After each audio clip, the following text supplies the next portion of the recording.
1300 метров – такова протяженность одной из старейших улиц города Алдана имени Феликса Дзержинского. На ее реконструкцию, а это укрепление дорожного полотна, укладка твердого покрытия, тротуары, канавы, подъезды и переходы, понадобилось 2,5 месяца, что по меркам строителей, очень сжатые сроки.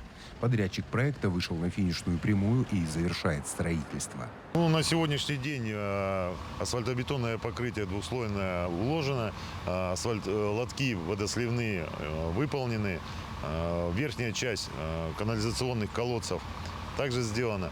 На сегодняшний день остается укладка бордюрного камня под тротуары и укладка асфальтобетонного покрытия на тротуарах.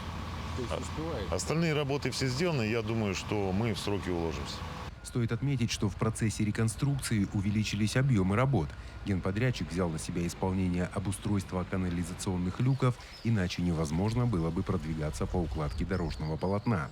Зато некоторые предприниматели, имеющие торговые точки на улице Дзержинского, отказались благоустраивать территории своих магазинов. Улица Дзержинская.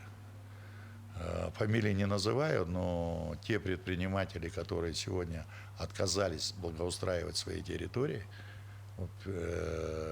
прикрываясь указом главы, то есть президента Российской Федерации, что они находят на их проверке наведен мораторий, да. Но вам не стыдно перед жителями города, когда в вашу грязную территорию будут приезжать люди и покупать товар? Я надеюсь, что люди не поедут в ваши магазины и не будут покупать у вас ничего. Если вы за свои высокие цены не нашли деньги на благоустройство своих территорий. Срок сдачи объекта под ключ 31 августа. Впрочем, водители автотранспорта уже оценили разницу между было и стало.